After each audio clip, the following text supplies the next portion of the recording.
रात के ठीक 12:03।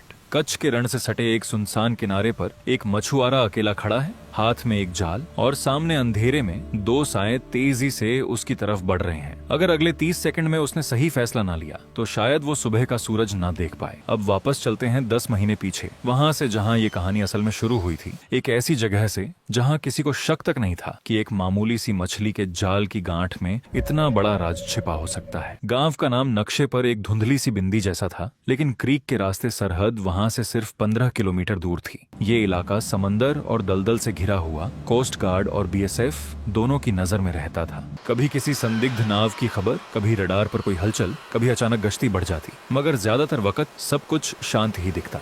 बस लहरों की आवाज और सीगल पक्षियों की चीखें। इसी शांति के बीच देवजी अपनी जिंदगी जी रहा था, बेखबर इस बात से कि ये शांति बहुत जल्द टूटने वाली है। देवजी की उम्र करीब 45 साल थी। उसके पास एक पुरानी नाव थी, समंदर किनारे एक छोटी सी झोपड़ी और एक बेटा जो शहर में मैकेनिक बनने की पढ़ाई कर रहा था। हर महीने बेटे की फीस भेजना उसके लिए आसान नहीं था, मगर देवजी कभी शिकायत नहीं करता था। देवजी की पहचान पूरे गांव में एक खास वजह से थी। वो इलाके का सबसे माहिर जाल बुनने वाला था। कोई भी फटा जाल, कोई भी उलझी हुई डोरी देवजी के हाथ में आते ही मिनटों में सुलझ जाती। इसी वजह से आसपास के कई गांवों के मछुआरे भी अपने जाल ठीक करवाने उसी के पास आते थे। लोग कहते थे, देवजी के हाथ में जाल नहीं, जादू है। करीब 5 महीने पहले गांव के बाहर एक किराए की झोपड़ी में एक नया आदमी रहने आया। उसका नाम था रसूल मियां। वो कहता था कि वो पड़ोसी जिले से आया है, यहाँ मछली का छोटा कारोबार शुरू करना चाहता है। बहुत मीठा बोलने वाला आदमी था। बच्चों को अक्सर सूखी मछली के सिक्के जैसे टुकड़े बांट देता, बड़ों से हंसकर बात करता। धीरे धीरे वो गांव में घुल मिल गया, इतना कि कोई उस पर शक तक नहीं करता था। रसूल मियां देवजी के पास सबसे पहले दिन ही पहुंच गया था अपना जाल ठीक करवाने। उसने देवजी से कहा, भाई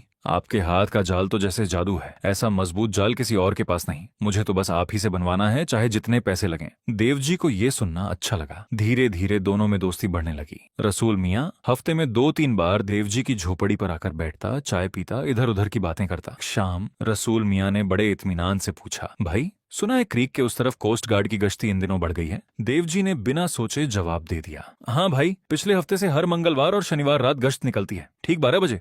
उस वक्त देवजी को इस सवाल में कुछ अजीब नहीं लगा। गांव में लोग ऐसी बातें आम करते हैं। गश्त की टाइमिंग तो हर मछुआरा जानता है, क्योंकि उसी हिसाब से वो अपनी नाव का समय तय करता है। मगर बाद में जब सब कुछ सामने आया तो देवजी को ये बातचीत याद आई और रूह कांप गई। बंद दरवाजा लेकिन देवजी को एक बात हमेशा से खटकती थी, जिसे उसने शुरुआत में नजरअंदाज कर दिया था। रसूल मियां की झोपड़ी का पिछला दरवाजा दिन में कभी नहीं खुलता था। मछली बेचने का हिसाब किताब सामने के छोटे से टेबल पर होता, लेकिन पीछे का कमरा हमेशा बंद रहता। और हर मंगलवार और शनिवार की रात उस कमरे की एक झिड़री से हल्की सी रोशनी झलकती, बहुत मध्यम, जैसे किसी मोबाइल या टॉर्च की रोशनी हो। कुछ देर टिमटिमाती, फिर बुझ जाती, जैसे कोई चाहता हो कि किसी की नजर ना पड़े। देवजी की झोपड़ी उस दरवाजे से सीधी दिखती थी। कई रातों को वो अपने बिस्तर से ये रोशनी देख चुका था, मगर हर बार यही सोचकर टाल देता, शायद बत्ती वत्ती का कुछ काम कर रहा होगा। जाल का पैटर्न, जो चीज असल में देवजी को परेशान करने लगी थी, वो थी जाल ठीक करवाने का तरीका। रसूल मियां हर हफ्ते सिर्फ एक छोटा जाल ठीक करवाने लाता, मामूली सा काम। लेकिन हर मंगलवार और शनिवार को वो एक खास जाल लेकर आता, जिसमें एक ही गांठ बार बार उलझी रहती, और वो जिद करता कि वही गांठ फिर से बंधवानी है, चाहे वो पूरी तरह ठीक क्यों ना हो। देवजी ने ये पैटर्न महीनों तक नोटिस किया, बिना ये समझे कि इसका मतलब क्या है। एक अकेला आदमी हफ्ते में सिर्फ 2 दिन एक ही गांठ बार बार बंधवाने क्यों आता है। एक बार देवजी ने हंसते हुए पूछ भी लिया, भाई ये गांठ तो हर बार वैसी ही होती है, इसमें बार बार क्या खराबी आ जाती है? रसूल मियां हल्का सा मुस्कुराया और बोला, मछली की किस्मत है भाई, कुछ गांठें बार बार टूटती ही हैं। देवजी उस वक्त हंस दिया, मगर बाद में उसे ये जवाब भी अजीब लगा। शनिवार की रात देवजी अपनी नाव समेट कर लौट रहा था। जब उसका रास्ता रसूल मियां की झोपड़ी के पास से गुजरा, उसने देखा कि झोपड़ी के पीछे एक छोटी मोटरसाइकिल खड़ी थी, ऐसी मोटरसाइकिल जो उस गांव की नहीं थी। देवजी हर नाव, हर गाड़ी को पहचानता था, हर नंबर प्लेट से वाकिफ था। ये मोटरसाइकिल पास के जिले की नहीं, बल्कि सरहद से सटे एक दूसरे इलाके की नंबर प्लेट लिए हुए थी। उस रात देवजी कुछ देर उस मोटरसाइकिल को देखता रहा। मन में आया अंदर जाकर पूछ ले, मगर फिर सोचा शायद कोई रिश्तेदार आया हो, बेवजह शक करना ठीक नहीं। वो घर लौट आया, मगर उस रात नींद ठीक से नहीं आई। बार बार दिमाग में वही सवाल घूमता रहा, अगर कोई रिश्तेदार ही था तो वो कभी दिन में बाहर क्यों नहीं दिखा? तनाव बढ़ता है। अगले 2 हफ्तों में देवजी ने खुद को समझाने की बहुत कोशिश की कि ये सब उसका वहम है, मगर हर मंगलवार और शनिवार वही रोशनी, वही गांठ, वही सवाल उसके दिमाग में घूमते रहे। एक रात उसकी पत्नी ने पूछा, क्या हुआ, आजकल नींद में भी बड़बड़ाते हो? देवजी ने बात टाल दी। वो खुद नहीं जानता था कि उसे किस बात का डर है, मगर कुछ अंदर से कह रहा था कि सब ठीक नहीं है। वो रात फिर आई, वो रात जिससे ये कहानी शुरू हुई थी। रसूल मियाँ का जाल ठीक करते वक्त देवजी ने उस गांठ को ध्यान से टटोला, उंगलियां फिराई ऊपर से नीचे, एक बार, दो बार, और तभी उसकी सांस रुक गई। गांठ के बीचों बीच एक छोटा सा प्लास्टिक का कैप्सूल छिपा हुआ था, इतनी सफाई से बुना गया कि नजर ही ना आए, किसी ट्रेंड हाथ का काम। देवजी का दिल इतनी तेजी से धड़कने लगा जितना पहले कभी नहीं धड़का था। उसने एक नजर इधर देखी, एक नजर उधर। किनारा सुनसान था, लहरों की आवाज के सिवा कुछ नहीं। रसूल मियाँ की झोपड़ी की बत्ती बुझी हुई थी, मगर देवजी को अचानक एहसास हुआ, अगर रसूल मियाँ ने उसे ये जाल इस तरह टटोलते देख लिया तो वो बिल्कुल अकेला था इस सुनसान किनारे पर। कोई मदद के लिए पास नहीं था। हाथ कांप रहे थे लेकिन दिमाग एकदम साफ था। ठीक तभी दूर अंधेरे में उसे दो सायों की हलचल दिखी, रसूल मियाँ की झोपड़ी की तरफ से तेजी से उसी की ओर बढ़ते हुए।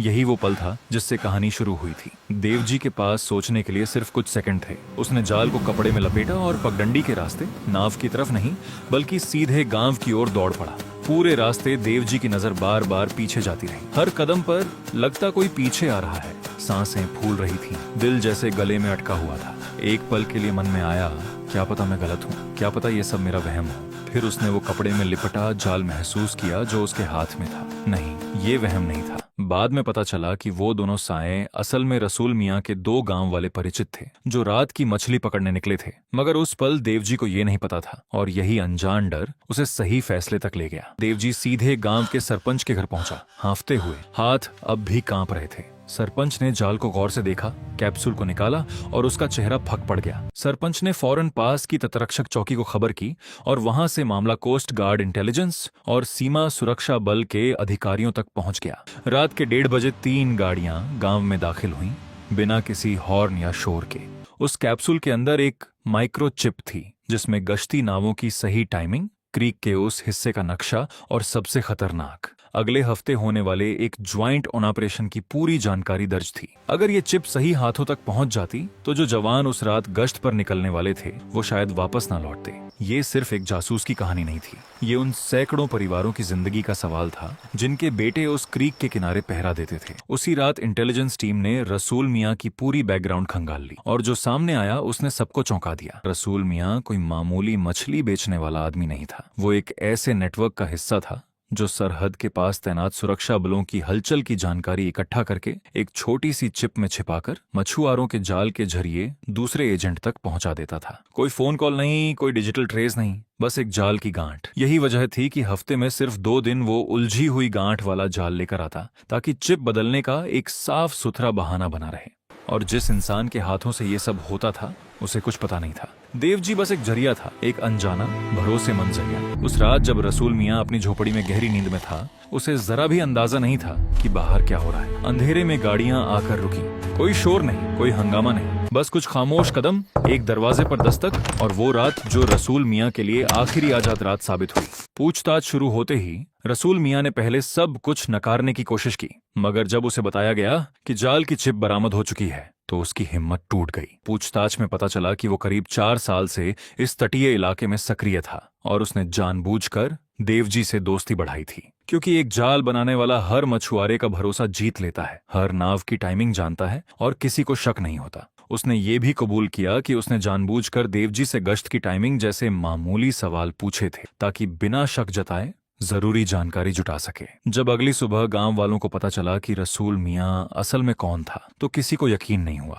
वही आदमी जो बच्चों को सूखी मछली के टुकड़े बांटता था, जो हर किसी से हंसकर मिलता था, वो महीनों से सरहद पार जानकारी भेज रहा था। अधिकारी कुछ पल खामोश रहा, फिर बोला, देवजी भाई, आज आपने जो किया वो बहुत कम लोग कर पाते हैं। अगर आपने वो गांठ नजरअंदाज कर दी होती तो अगले हफ्ते जो हमला होने वाला था उसे कोई नहीं रोक पाता। देवजी ने कोई जवाब नहीं दिया, सिर्फ अपनी टोपी ठीक की और अपनी नाव की तरफ बढ़ गया। एक साधारण मछुआरे के लिए इतनी बड़ी बात हजम करना आसान नहीं था। अगले दिन वो फिर से अपनी नाव लेकर निकल पड़ा। वही किनारा, वही जाल, वही खारी हवा, सब कुछ वैसा ही था, मगर अब उस आखिरी झोपड़ी में कोई नहीं रहता था और एक जाल था जो अब कभी वापस नहीं आना था। कुछ जंगें टैंक्स, मिसाइलों और हथियारों से नहीं जीती जाती। कुछ जंगें एक मछुआरे के उन हाथों से जीती जाती हैं जो रोज जाल की हर गांठ को टटोलते हैं और जिन्हें एक साधारण गांठ और एक शातिर गांठ का फर्क पता होता है। देवजी को कोई मेडल नहीं मिला, कोई खबर नहीं बनी, कोई हेडलाइन नहीं आई। वो बस अगली सुबह फिर निकल पड़ा, जैसे हमेशा निकलता था।